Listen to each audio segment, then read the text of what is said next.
Hello, my name is Mark Gibson, and you're listening to the podcast version of the Teagasc Signpost Series, a weekly webinar that promotes and examines sustainability in Irish farming. Good morning, everybody, and welcome this week's Signpost Series webinar. Eddie Burgess is my name. I work with Teagasc with the Agricultural Catchments Programme. Those of you that are watching the Signpost webinar regularly will have come across me in the past. And I'd like to welcome today Laurence Shalloo, who's the head of the Animal and Grassland Research and Innovation Programme in Teagasc. Laurence is based in Moorepark. I have no idea how Laurence has put himself forward for today, because I'd say he's up to his tonsils in getting things ready. A few minutes ago, he was talking about marquees coming, and I was thinking it's probably a bit like Glastonbury down there at the moment. So, Laurence, I'd like to wish you the very best in your preparations for the open day in Moorepark next week. Those of you that aren't familiar, Moorepark have an open day every second year, and it's on next Wednesday, the 2nd of July. And I think I wouldn't be wrong in saying it's Teagasc's biggest public event, and it's a fabulous occasion. So I'd like to give it a plug. Well worth attending for all, not just those involved in the dairy sector. Laurence is talking today, giving us an update on sustainability work that's been done in Moorepark. And I think a lot of people probably are getting a little bit fed up with the word sustainability. It's very topical and has been for a number of years now. But I know when we listen to some of our colleagues, particularly from the Athenry-based research, they say that sustainability is like a three-legged stool. It's not just environmental issues. There's economic and social aspects to sustainability. Where are we all going to be in a social structure going forward? So I would expect, Laurence, the talk is going to be fairly broad, and I'm looking forward to hearing what work your colleagues are doing in the AGRIP program. Helping me with questions today is Maebh O'Hagan. Maebh works as a Signpost climate advisor, and she's previously worked as an ASAP advisor, so she has a lot of experience in dealing with farmers in environmental issues from both water, gaseous emissions, and carbon sequestration. So Maebh, thanks very much for joining us. And before we go any further, I just have to say all this wouldn't happen without the input and help from Yvonne Marr, who's working away in the background. We're not going to see Yvonne today, but Yvonne, thanks very much for putting it together. Laurence, my introductions are over. I haven't said too much about you. I know your research in the background. I hope I'm not wrong in saying this, but I understand it's largely involved with agricultural systems research. And I'll hand over to you.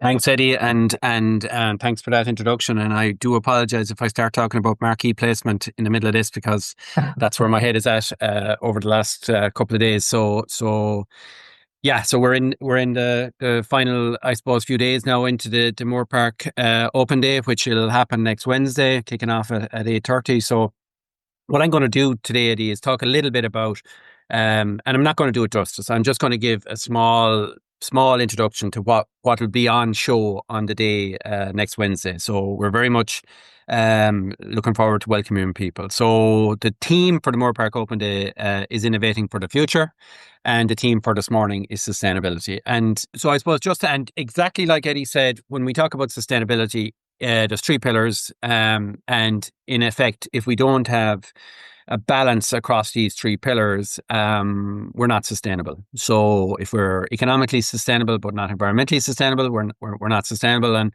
if we're not economically sustainable and environmentally sustainable but not socially sustainable from a work-life balance or an animal welfare point of view, we're not sustainable. So it's the three legs of the stool. I'm going to touch on the three legs, but again, as I've said, on the day next Wednesday, there's going to be a huge lot more discussed on each of these aspects. And again, I'm not going to deal with each of these areas, but just to give you a flavour of in the environment, we generally talk about water quality, we talk about emissions, whether that's greenhouse gases or ammonia, we talk about biodiversity, and we talk about water use. And that's important, given water scarcity indexes and where we might look to in the future with climate change and how we might be impacted with that. The second area is obviously economics, and we talk about profitability and we talk about cost change. I'm going to put a little bit more emphasis on that today, around where the profit situation is and where the costs have gone over the last couple of years. And finally, then in terms of social sustainability, there's probably pretty topical issue out there now around succession, and that's an agriculture issue, but it's probably a economy-wide issue as well, in terms of an economy at full employment and what the opportunities are, and it's probably a sign of success across the overall economy perspective. But succession is an issue on all farms, and I suppose getting that work-life balance right, getting animal welfare right, are important. So I'm going to briefly touch on these three areas, but again, much more detail next Wednesday. So where to from here? And we talk a little bit about the economics to start with. So I suppose just to look at what has happened in the last, just go back 15 years. In 2025, milk quotas will have been removed with 10 years. And I suppose just to paint a picture of how dairy industry output has changed over that period of time. In the 07 to 09 period, which is what we use as a reference point, we can see that the industry produced about 4.9 billion litres with just over 1 million cows. Incidentally, when milk quotas came in, so we were in a milk quota regime, milk quotas came in 1984, we had 1.5 million cows. So milk cows numbers declined as productivity per cow increased. Protein and fat, the reason I put them up is because they're important in terms of how farmers are paid. We were at 3.8 and 3.33 in terms of fat and protein, and there was 366,000 tons of milk solids produced. 2015 milk quotas came off, and if we look at where we got to, or where the industry got to in 2024, it produced 8.4 billion litres of milk, roughly about 1.57 million cows, huge productivity increases in fat and protein percentages. So, that's a sign of, I suppose, genetic progress and good grassland management. And milk solids, had increased quite significantly, maybe to the tune of about 90%. So significant growth in the dairy industry. And the reason for that growth is between 1984 and 2015, we had a milk quota regime, which capped milk output at a certain level. That came off in 2015, and there was pent-up capacity within the industry at that point. So, between 84 and 2015, there was no expansion in the industry as a whole. We look at then what has happened in terms of the diet and the diet of a dairy cow. So, what we can see here is the blue bars are grass utilized. So, how much grass is being harvested by the animals from the system. And in 2012, we were harvesting about 6.7 tons. That peaked in 21-22 at about 8.4 tons. But we can see in 23 and actually 24, it's starting to decline. So the amount that we're harvesting is declining, and that's driven by a reduction in growth that we've seen in 23 and 24. On top of that then, and that these are the inverse of each other, obviously, the proportion of bought-in feed on a dry matter basis is increasing essentially. So the proportion is the more of the diet is coming from feed being brought into the system. Then if we look at family farm income, and I've just updated this based on the National Farm Survey results came out this week, and they show the profitability or the family farm income, which is basically the return to owned land and labour for dairy farms or for all farms. We can see here over between 2012 and 2024 with a projection for 2025. And what we can see here is that, the graph to the left, you can see dairy farm, family farm income is higher than the other enterprises. And you can see that there is significant volatility from year to year. So 2023 was a particularly tough year where family farm income was just under 50,000 euros. Big recovery in 2024 up to 108,000 euros. And the projection for 2025 is again increased family farm income. But the question often happens, we've had some movement from other enterprises into dairying, and the question often comes is, why did that happen? And I suppose when you look at the profitability or the family farm income returns, you can see that the dairy incomes are higher. And that's one of the reasons why we've had a movement. And again, back to the milk quota regime and the pent-up capacity that was in the system. But I suppose then if we look at how has family farm income on dairy farms performed relative to inflation and the consumer price index. And if we look at the consumer price index between 2012 and to 2020 or 2021, very little movement. We can see relatively small, pretty stable in terms of increases. Again, that is something that we all kind of got very used to in society, and I suppose that's why there was such a shock to the system when we saw the increases in consumer price index in over the period from 2021 up to where we are today. So up an increase of approximately 24%. So how does the family farm income on a dairy farm perform relative to that? So if we look at and just regress on the family farm income on a dairy farm relative to time, we can see that there's an increase of somewhere in the order of €3,800 of family farm income per year over the period 2012 to 2024-25. So a significant increase in family farm income over that period of time. And I suppose when you look back and take 2012 and 13 as a base, the family farm income in 2012 and 13 on a dairy farm was €58,000. The inflation over the period up to 24 was 23.4. So just to keep ahead of inflation, family farm income would need to have increased by €1,200 per year. And we can see that it's increasing by €3,800 per year. So the reality here is that the real income on dairy farms has been increasing over the period 2012 to 2024. But, and it's important to say this, is that, the dairy farmers are milking more cows. They're working, I suppose, longer hours to earn this income because they're managing more animals in their herd. So it's not like a static situation, but their real income has increased over that period of time. I suppose then if we draw attention to probably the one major concern we have when we look at where income and costs might go into the future, and I suppose this is costs of production per unit of product, so per litre of milk produced or per kilo of milk solids. And what we can see here, similar to the consumer price index, and I'll show you a slide in a second with the input price inflation, what we can see here is that there's a virtual static picture, some volatility over time, but a relatively static picture in cost of production between 2012 and 2020. So cost of production went up a little, they came down a little, but they're relatively stable over that period of time. Since 2020, we can see a pretty dramatic increase in cost of production. And that is something that we're pretty concerned about. Essentially, it's looking like a 50% increase in cost of production over that period of time. And again, we're talking about your war in Ukraine, probably COVID, all these things coming together, driving cost of production much higher. So it's something that is very much a focus point for us next Wednesday.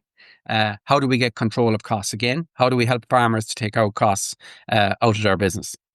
And I suppose when we look at the reasons and we stand back and look at the reasons, what we're basically saying here is if we look at the input price indices from the CSO, we can see that, again, relatively stable over the period 2008 up to 2020, and that dramatic increase from 2020 up to 2022. And what is reassuring is we're looking at a price decline again, or an indices decline relative to 2024. So the point here is that costs have increased dramatically, driven by inflation, but we should be able to see them costs come off again because that input price inflation is reducing.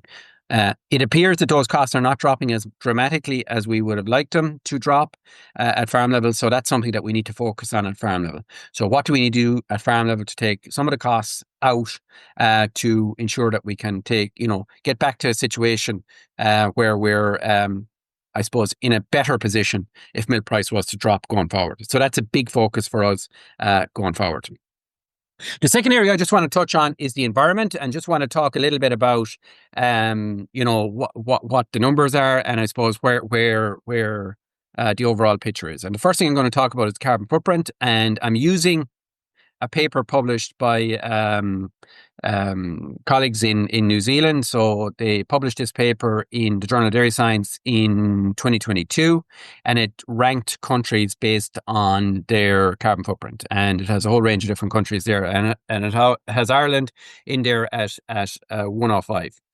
The first thing I'd say is the reason I like this display or this graph is that it's really clear and easy to see how the numbers look, in terms of relative performance. You can see quite easily, different countries. So it's a nice way of displaying the numbers. However, I suppose from a, being able to, use it as a useful indicator of carbon footprint, there is issues with it. Some of those issues, for example, I take the Irish data. The Irish data in this paper is based on 2012. The New Zealand data is based on 2017, 18. So different years data. So that's kind of problematic because industries are at different stages of development. Some of the studies in this are data that's nationally represented.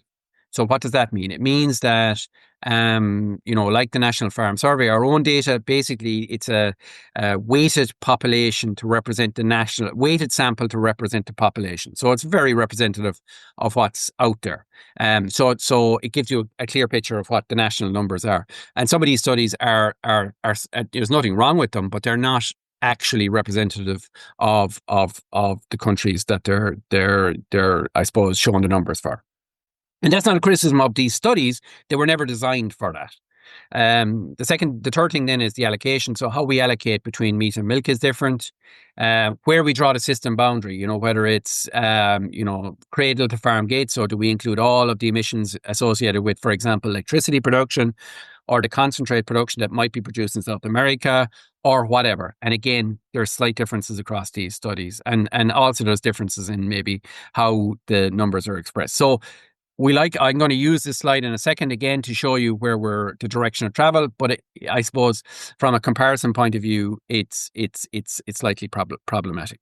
So I suppose just then updating these numbers with where Ireland is today, and that's the number we'll be talking about at the open day next week, when we bring our own data up to 2022, so our performance data with 2022, and we include the most recent enteric methane emission factors, which have been published in the Journal of Dairy Science and other journals. So what it's putting us, the Irish carbon footprint of milk at 0.88. Now, again, just the caveat here is some of these other countries have different years data. So I'm not saying that these other countries in this graph are representative of where they are today. I'm just taking the data from that New Zealand paper and I'm putting the most up-to-date Irish numbers in there. And it's putting Ireland at 0.88 kilos of CO2 equivalent per kilo of fat and protein-corrected milk. So that's just painting the picture of where our number is today. When we use other approaches, and this is the Gleam from the FAO, and they publish numbers on an ongoing basis. I think this data, it's slightly dated, some of this data. So I think this one is from 2015. This data, I think it was only published in the last couple of years, but the data is from 2015. And that put Ireland with a carbon footprint of 102. And in this graph, and this, I'm not saying this is the case all the time, but within this graph, it had Ireland with the lowest carbon footprint across the comparison countries. So just to point that this is a fairly strong, I suppose, robust approach to generating carbon footprint numbers. I suppose then the next step is where the industry is going. And what I'm putting in here is based on where we think our best technologies are and how far we can get. So, where we utilize 12 tons of grass, where we are using 150 kilos of chemical nitrogen, where we're using 100% protected urea, where we're using 100% low emission slurry spreading, where we're using less than a half a ton of low emissions concentrate, where we have 90% 6-week calving rate. If we were to use a slurry methane additive, and if we were to use a feed additive during the dry period, again, only during the dry period when animals are not lactating, because it's quite difficult to put an additive into a diet of a dairy cow when she's grazing, we think our carbon footprint can get to 0.63. So all of these technologies are based on what's been, I suppose, achieved from a research point of view. And we have really good farmers that are very close to these numbers as well. So there is huge potential here to make further progress in terms of reducing the carbon footprint. And farmers are on that journey. And I suppose it's really positive to see the numbers drop. Or see our best farmers hitting close to those numbers of 0.63. Obviously then when you have the early adopters pulling down the numbers, the overall average starts to reduce as well. This does not include carbon sequestration from mineral soils in these numbers. So I suppose then, just to paint a picture then in terms of overall emissions and where that's going, and I put this up because it does paint a picture in terms of cattle numbers. So the first one here is dairy cows. So basically what we can see here is dairy cows relatively static up to 2010-11 and then an increase up to after that. So on the opposite side, we can see suckler cow numbers pretty static up to 2008-9 and starting to decline. And we can see those declines again based on CSO data. And at the same time, we can see overall cattle number increasing over the period up to probably 2016-17, where they peaked. And now we're seeing cattle numbers dropping. So what you're seeing here is overall cattle numbers declining. What does all that mean for emissions and different technologies? So this is the EPA agricultural emissions nationally. And we can see this is the most recent report that was published in the last probably in the last month, which shows the final situation and includes 2023. And you can see here is that our peak emissions occurred in 1998 from agriculture. You had the decline in emissions up to 2010-11. Then you had the growth, again, relaxation of milk quota up to 2020-2021, and then decline again. So where is the overall picture? Again, target is to reduce emissions by 25% relative to 2018 by 2030. And at present, we're looking at a 4.1% reduction relative to 2018. And that's where we are up to date based on EPA numbers. So what's the expectation for 2024 is a further reduction in emissions in 2024. And if I was a guessing person, I would expect that emissions will drop again in 2025 based on when you look at livestock numbers out there. So what we're saying here is we have a 4.1, or agriculture has a 4.1% reduction in emissions achieved relative to 2018.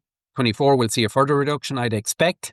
And 25 numbers, livestock numbers are, there is, I suppose, significant livestock, transport out of the country happening, and cow numbers are continuing to decline. I suppose briefly touching on water quality then, and I'm not going to go into huge detail here. And just, I suppose, this is, again, a number of EPA reports put together. And what I've shown here is the river water quality from the EPA reports across different time periods.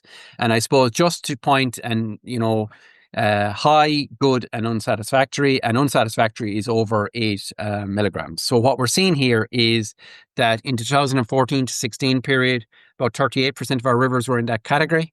That had increased significantly in the 2018-20 period, and we can see that declined significantly 19-21, 20-22, and held pretty stable over that period of time. So we did see an increase in 2018-20, and again, we're pretty clear now that was driven by a significant drought issue that we had in 2018, and potentially some of the management responses to that drought over that period in 2018. So I suppose the reason I put up this slide is that, did we see significant increases in nitrate concentrations in river water? Yes, we did in that 2018-20 period, driven by that drought in 2018, but it has declined again back to pretty much where it was.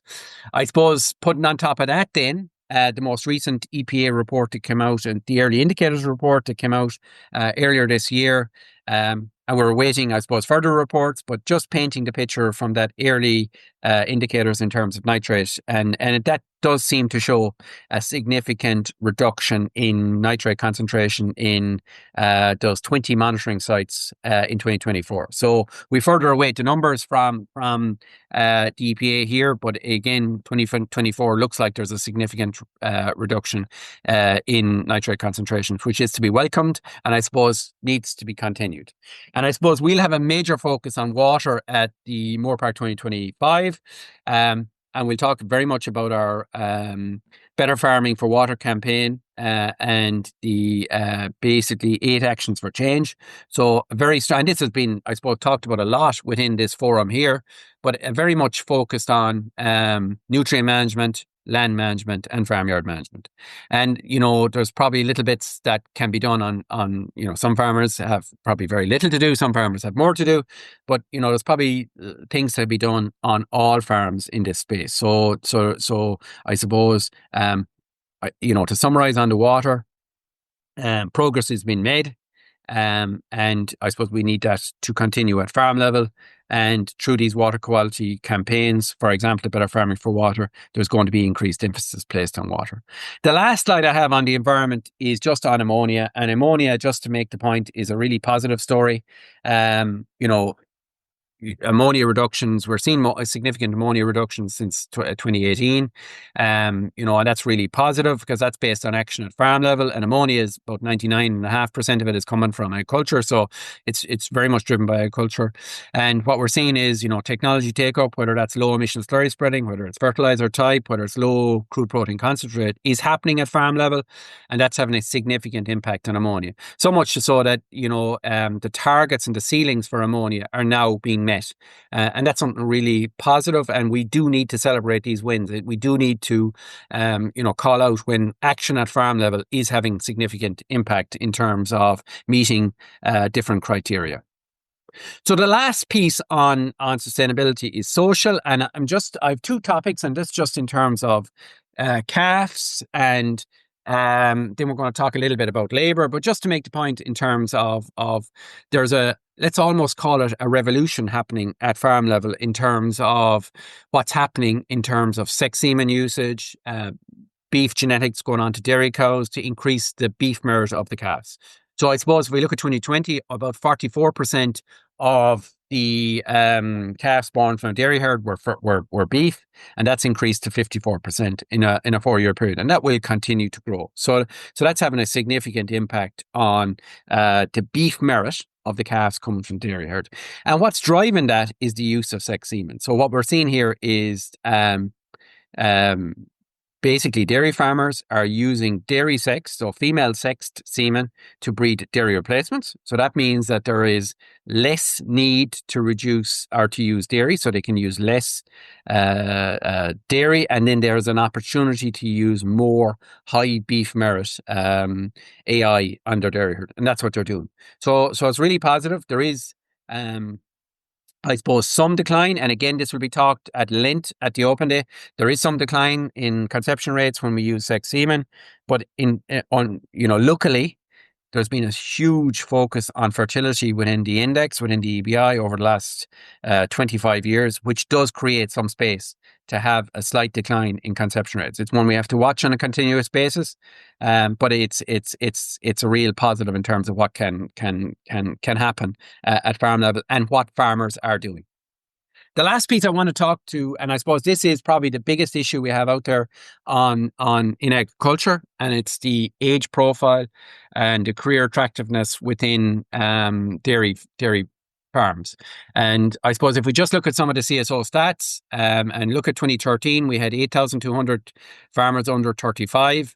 And that has dropped to 5,800, or 5.9% down to 4.3%. More worryingly, however, if we look at farmers over 65, that's gone from 27% in 2013 to 38% in 2033. So there is an issue, and there is loads of people being, I suppose, trained. There's agricultural trainers, there's lots of courses now in different universities, different colleges, Teagasc ag colleges. There's, private providers. So there's lots of things happening in this space. And I suppose the question is, are we training enough? Are we training these people the right way? Are we creating the career pathway opportunities that will allow these people to come into the industry? So one program that we're working on, just to put it out there, is the People in Dairy program. And there's 6 aspects to that, labor availability, labor efficiency. And that's, really about increasing work practices, making work practices more labor efficient, whether that's through technology or work practice. Teaching farmers or helping farmers around human resource management, helping farmers with training, and also working with farmers in terms of progression and succession. And again, trying to help farmers go on the journey to become a more desirable workplace. And there's lots of things we can do to reduce the labor demand in terms of technologies and practices. And that's something that we're working very strongly with farmers. And, when we look at farmers, best farmers versus poorer farmers in terms of labor efficiency, there's, and this just study shows very little differences in scale, significant differences in labor requirements per cow, differences in terms of start and finish time, differences in terms of length of the day, and differences in terms of non-productivity. And, I think we need to call it out, 70 hours a week versus 51, how sustainable is 70 hours a week on a long-term basis? And, I think any of us will say that it's probably, it's not sustainable in the long term. Yeah, we all have to work very hard at times, and particularly on a dairy farm in the spring, it's a pretty busy time. But, on a continuous basis, even within a spring period, is that sustainable? And what do we need to do to make it more sustainable? So, labor will be a very big focus on the open day. So just to finish up, Eddie, I suppose when we look at the industry, we look at it as, profitable pasture-based systems, grazing systems and milk production. So that's what we need. That's what gives us our edge. That's what gives us our competitive advantage. We need to meet the sustainability challenges. So we meet, whether that's ammonia, whether it's greenhouse gases, whether it's water quality, whether it's biodiversity, we need to work together to meet those challenges. We need to create desirable and rewarding career pathways for people that are coming in, not just from people within the industry, but also from people that are maybe external to the industry, creating those pathways.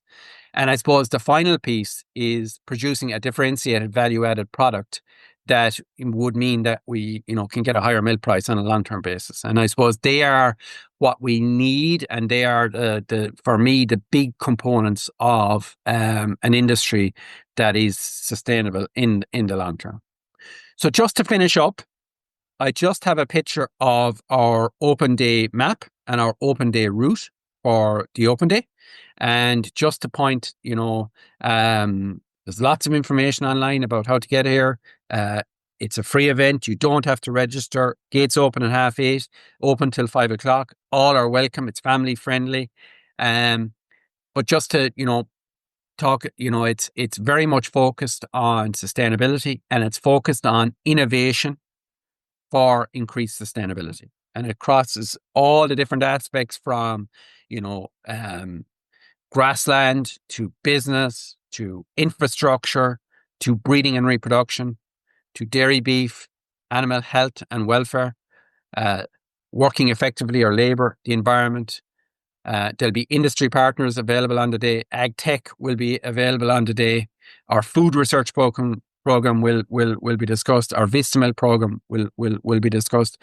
And we also have a forum on industry, and I suppose the forum will very much focus on what's going to happen next, where to go to next, and what's the next step for the dairy industry in Ireland. So Eddie, I'll leave it at that and take any questions if there are some. Laurence, thanks very much. Thanks very much for keeping the time, and you have an awful lot in there. There are questions coming in, but Laurence, just before we get to the ones that have come in, there are a couple of points there that really struck home with me, and I suppose I'm showing my lack of knowledge, and I'm putting my hands up. I think we have to admit where we don't see things. We all get working stuck in our own areas, and we tend not to look outside the box. But two figures there really struck me, and one was the increase in milk solids, going from 3 point something up to 6, almost doubled in not that long a period. Certainly well within the length of time that I've been working in Teagasc. I think it's a real figure, and it's a really significant change. maybe just to put on that. Yeah, sorry. And the second thing, just I'll hand over to you then. The other thing that I hadn't realised, and I think it has only just happened, is that we have met the ammonia emissions target. And I think that's incredibly significant because a lot of other countries in Europe, I'm working with the Nitrates Directive, I work with the Catchments Programme, and I know the Nitrates Directive as a policy instrument is being used in other countries to target ammonia emissions. And deal with the ammonia one first, Eddie. So huge progress, and it's important that we celebrate this progress too, and kind of call it out because it's progress farmers have made, but it doesn't mean that we can take our foot off the pedal. So we have to continue to make that progress, whether it's through continued with the lower crude protein concentrate, whether it's continued using less, continued with that type of fertilizer, and there's always a risk, if there was system change and we had more animals indoors, and if policy changes drove that change and it meant that there was more animals placed indoors like we see in the continent, then there's a really strong risk we go the wrong direction with ammonia, and that's a possibility, and that can be a side effect from a policy that could be implemented. That's the first thing. Just in terms of protein and fat percentage, and it is a really strong success story in terms of the fat and protein increases. And I suppose if you look at it, there's a number of different things. There's been a very strong focus on pasture, which is very helpful in terms of protein and fat. When the EBI was launched in 2022, the multiple component pricing system was built into the pricing of milk, which has, I suppose, increased the signal back to the farmer on the returns from better protein and fat percentages.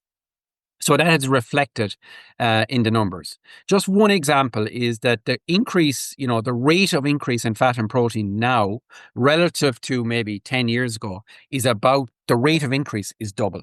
So farmers are reacting to the signals they're getting from their milk processors. Farmers are using the best genetics through the EBI, and they're generating significant returns. One stat, Eddie, just to be interested, that increase in fat and protein percentage alone over the last 10, 12 years is worth roughly 250 million a year on dairy farms. Yeah. And it's real. It's real. It's real, yeah. No, the thanks for highlighting those. And I couldn't agree with you more, Laurence, in expressing that we have to highlight and celebrate the success stories. Too often with sustainability issues, people love to focus on the negative. The media naturally gravitates, always has and always will gravitate towards the bad story. That seems to be what sells, and they're in the business of selling papers and other advertising. So they're going to gravitate on that. But where we have success stories, I fully agree. And there are success stories out there. I'm not saying there are plenty of negatives, and we will hear of them, but where there are successes, we have to give credit where they have happened. And if we don't, we won't bring people with us when we're asking them to implement practice changes into the future. Maebh, I'm not able to multitask. So when I'm talking to Laurence, I'm not reading questions coming in on the chat function. So I'll have to tic-tac with you there. I'll let you ask a few and I'll have a look and come back. Yeah, no problem. Look at a couple of comments coming in, thanking you for the quality of your presentation and the information in it, Laurence. I suppose there was a couple of questions surrounding that figure of the 0.63 of a carbon footprint, and I suppose I know that you had some of the information there, but if you could maybe just go through again, what is the assumed level of measure adoption or mitigation measure adoption in order to achieve that carbon footprint figure? And then just following on from that, then there is also a question regarding the emissions coming from concentrates and how whether the source of where those concentrates are coming from is going to affect that carbon footprint figure. Excellent question. So just to be clear, right? So essentially that 0.63 is our blueprint, our roadmap for where dairy farmers need to go, with two caveats. The manure additive and the feed additive. So if we take the manure additive and the feed additive out of that calculation, it brings it up to 0.68 roughly. So it's a relatively small benefit. So what other levels of technology adoption are we talking about? We're talking about 150 kilos of chemical nitrogen, 100% protected urea, so no can. We're talking about 100% low emission slurry spreading. We're talking about a calving rate of 90% in 6 weeks. We're talking about a grazing season length of about 260 to 270 days. We're talking about a stocking rate of roughly about 2.55 cows per hectare within the nitrates derogation limits. And we're talking about, that's what I presume that's pretty much all we. So 90% of the diet is coming from, on a dry matter basis, coming from grass. Essentially what it is good technology practice at farm level is what's driving that change. With the two caveats, the feed additive, which is given a very small benefit because it's only during the dry period, and the manure additive, which is giving us maybe 0.03 of a gain. So take those two out and it's 0.68. And so that'll give you kind of a picture of where the numbers are coming from. That's the first question. The second one, Maebh, was about the contribution of meal. Yeah. So really good question. So, when we look at this week, we just published our AgNav, which is our digital sustainability tool for measuring sustainability for tillage, right? And at the moment, we didn't, I suppose, have a carbon footprint for tillage in Ireland up to very recently. So that's now there. So when we assume the concentrate that's fed at farm level, we use CSO data from its source. And there is huge potential, in my opinion, to reduce the carbon footprint of the concentrate that we're using at farm level. So there's two journeys we need to go on here. First thing is we need to reduce the level of concentrate we're using on dairy farms. So we're using about 1.35 tons. We need to reduce that dramatically to bring it back to a sustainable level. And the second thing is that the sourcing of that concentrate needs to be, I suppose, we need to be much more judicious on how we source that concentrate, because and Jonathan Hearn, my colleague, has modeled this out. We can halve the carbon footprint of the concentrate by being more sustainable about how we source it. And that's the journey we need to go on. We need to source more of it from Irish, obviously, because that's a very low carbon footprint. But that's not going to be possible for it all because we're not going to have enough. But then we need to be very judicious around how we source our concentrate going into the dairy herd. And I suppose policy is going to help us here. UDR and how those borders are going to change is going to help us. And it's something I think that we all need to look at and embrace. Yeah, and I think it was interesting being at the Tillage Open Day in Oak Park. Like, there was a huge appetite there among the tillage farmers for that AgNav figure to show the sustainability of Irish grain. So it would be very helpful to have that. Just something else that struck me as well, especially working in the Signpost Advisory Programme, where we're kind of supporting farmers to adopt some of these measures, and how it links to like the first section of your presentation as well, is the vast majority, say maybe apart from the slurry additives and the feed additives, the other measures that you're talking through there to improve carbon footprint should all lend a hand to improving farm profitability as well. Absolutely. And that's for me the really important part. So where we can get a win-win scenario and we can take farmers on the journey to increase profitability while increasing sustainability, it's going to put us in a really strong place.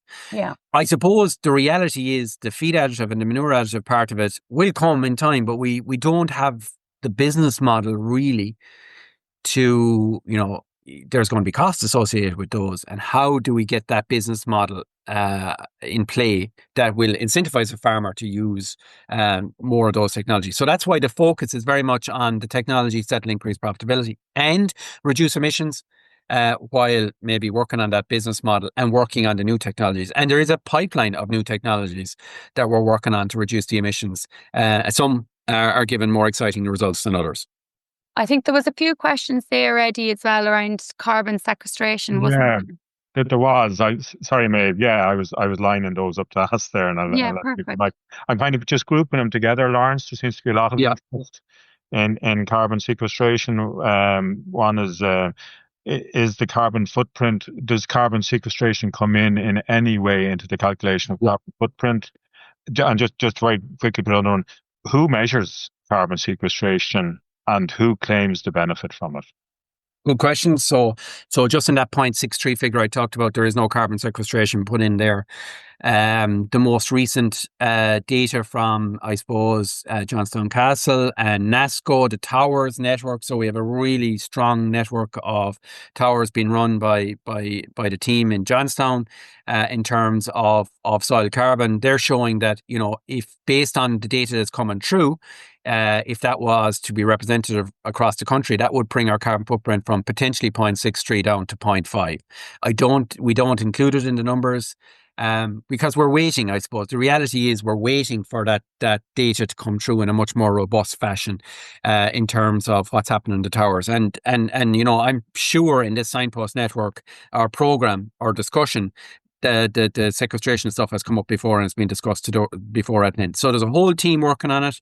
It's a relatively, it's an area of work that probably Teagasc was working on for years. But the growth in that team now is pretty big. And I think what we're really strongly saying that, give it another couple of years when that data is more in the system, we'll be very strong in terms of what the numbers are. So in terms of, the other question is in terms of who owns that carbon sequestration, Eddie, is it? Yeah. Yeah. Right. Yeah. So I suppose that we this is probably moving on to carbon farming. And this is going to be potentially an alternative income source for all farmers.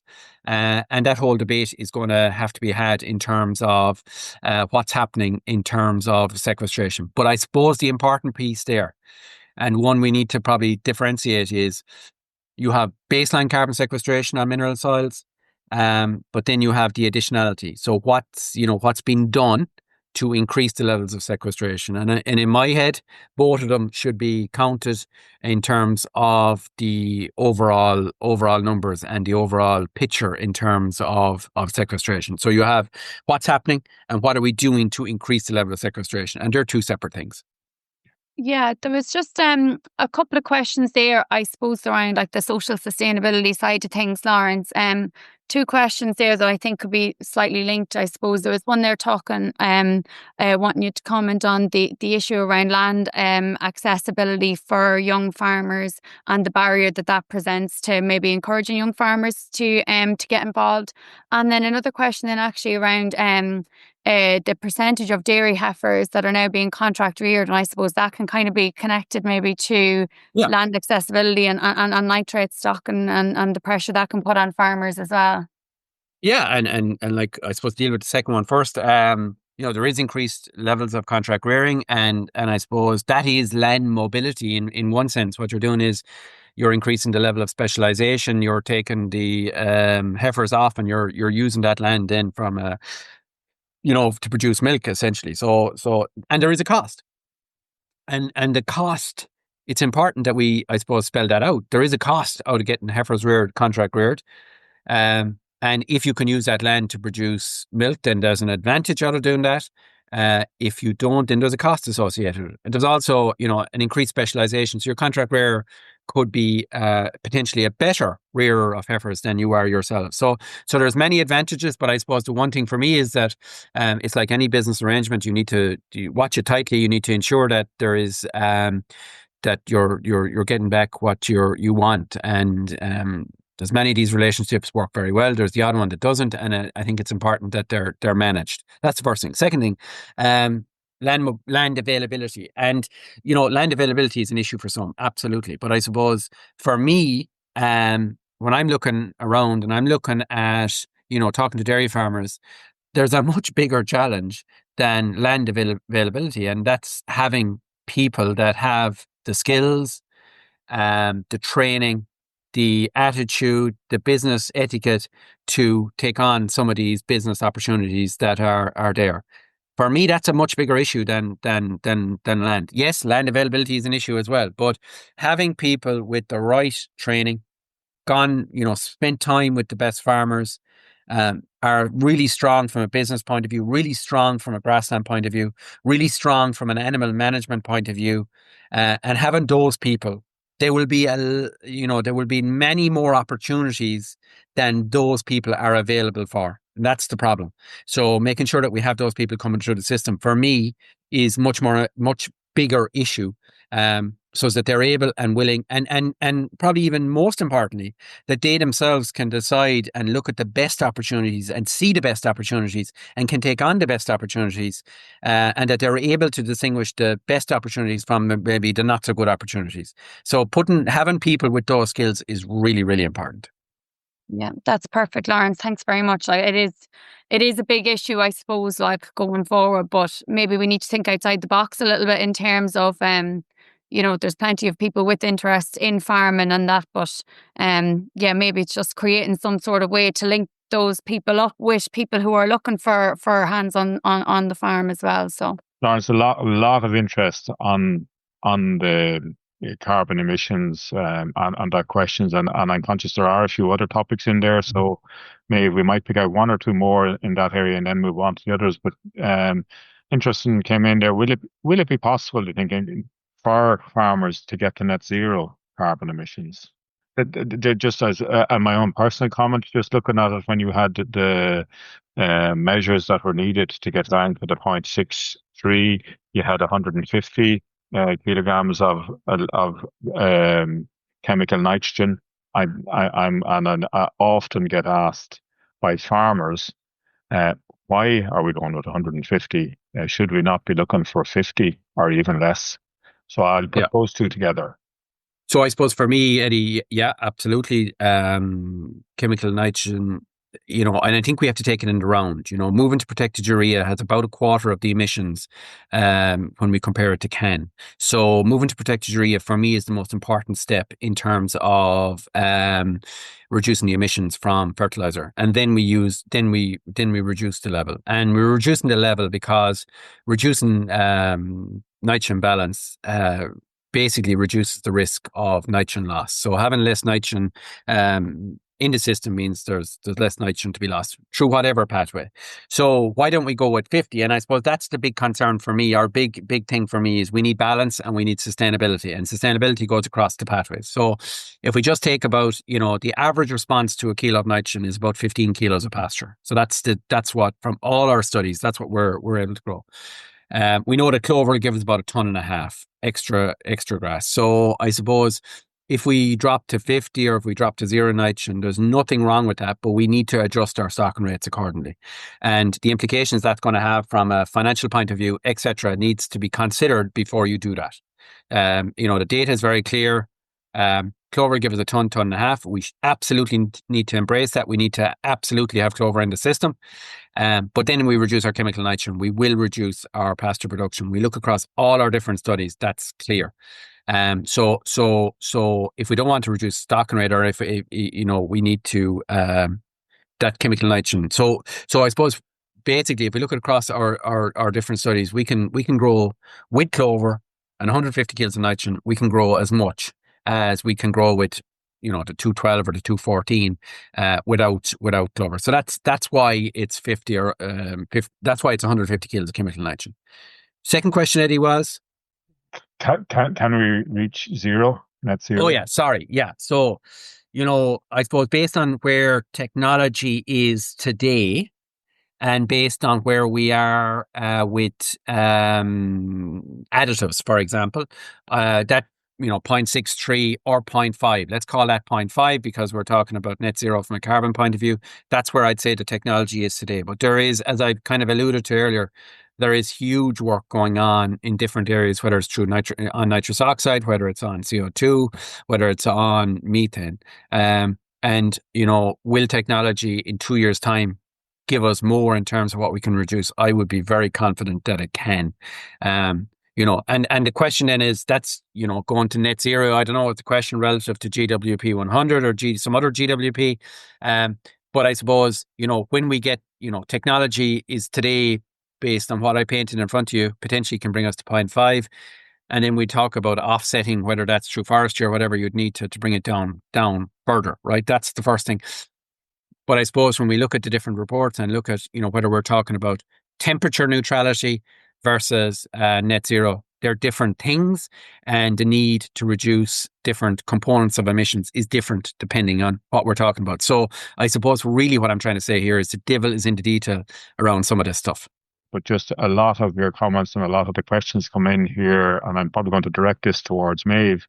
I think a lot of the difficulties in trying to adopt practice change is that in measuring these things, you're talking about different methods of GWP, GWP 100, GWP star, climate impact versus the CO2 equivalent figure for fat and protein corrected milk. There's so many different metrics, and the targets and way they're measured change. And gaseous emissions are not something that's tangible. You don't go out and see it. And I think, Maebh, from your point of view, trying to engage farmers with it, I wonder, I always think that these factors, the changing ways of it being measured, maybe changing goalposts, and the fact that it's not something that's tangible or easily seen makes it a very difficult topic to try and get practice change implemented to take it on. I don't know, have you a quick comment on that?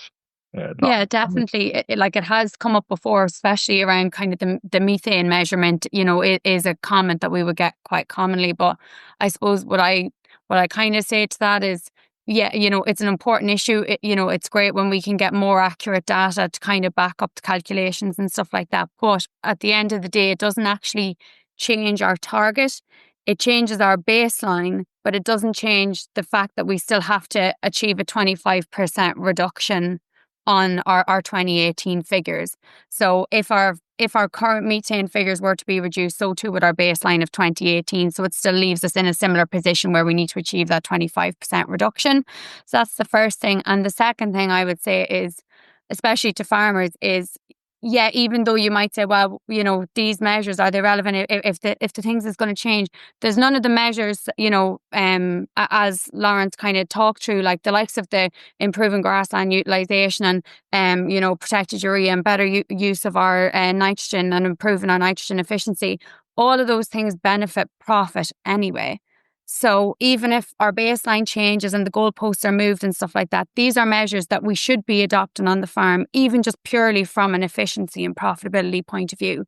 And then we also have the other benefit of that they're more environmentally sustainable. So I think, regardless of if the baseline changes or not, if we're GWP star or GWP 100, the main points remain the same. We should be adopting these measures on farm regardless. Very well answered, Maebh. I hope you didn't mind me putting you No. there. That I shouldn't have done. I'm going to make a slight change of tack because we're very nearly out of time. But just quickly before we go, there's a question came in there. Is there any biodiversity measurement for environmental sustainability apart from the proxy for water quality?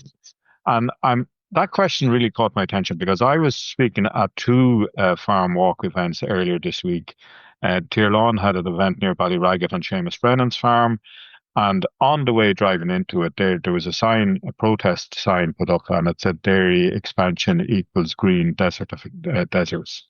And on the following day, I was down in Doon in Limerick, and Martin Crowe won an award with the Teagasc Sustainability competition last year, and we had an excellent farm walk there, focusing on water quality. But a comment that I have from both farms, as you look across the country, and both of them are highly productive, efficient dairy farms doing all these measures that you've been discussing, is if you were to look across the countryside, it was anything but a green desert. The hedgerow diversity and density of hedgerows and small field size was exemplary, and both farms very sustainable economically. And it was a comment that I think I really have to stress, that large fields and wire fencing does not have to be synonymous with expansion in the dairy sector. But just, sorry, Laurence, to come back to you with Open Day coming up next Wednesday. Is there aspects of biodiversity being discussed and that's sustainable? Absolutely. It's a huge program actually it's a huge program here in Moorepark. The exact stat, I think we have between maybe 5 kilometers of hedgerow put in here in the last 4 or 5 years, and it's absolutely amazing to see how much it has grown. And it looks really well. So biodiversity is a major focus area for us next week. And Eddie, just to go back to your point there, I would say that's, maybe those comments that you had got and whatever, that's really old school stuff. I think, the dairy farmers have moved on, and biodiversity is a major part of their business now. And biodiversity and investment in biodiversity and hedgerows and all that is something that dairy farmers are very much into now. And you'll see plenty of it in Moorepark, and there's a whole focus area on biodiversity. Just one example, in the last 2 years, we've put in a Woodlands for Water habitat area, and it's about 3 hectares down near the river, and it's, I suppose, multi-purpose in terms of reducing sediment loss, in terms of overland flow, whatever. And so we're pretty excited about some of the stuff that we're doing in this space. Grand, Laurence. Apologies to people. I'm meant to be looking after time here, and I'm looking at 10:32. I'm gone a little bit over time. I see a few people saying goodbye and clocking off. Laurence, thank you very much for a very comprehensive and broad talk. I wish you the best of luck in getting everything organised and set up for next Wednesday, and best of luck on the day. I look forward to seeing you there. It's always a great day. And before we go, just to say, next week we have Richie Hackett and Bridget Lynch giving a talk on the research that Teagasc are undertaking with catch crops. And I suppose this is a good follow-on from the successful open day that they had at Oak Park a couple of days ago. Thanks very much to our audience for coming, and to everyone else that has given a hand in putting this together. And I wish you all the best. Take care.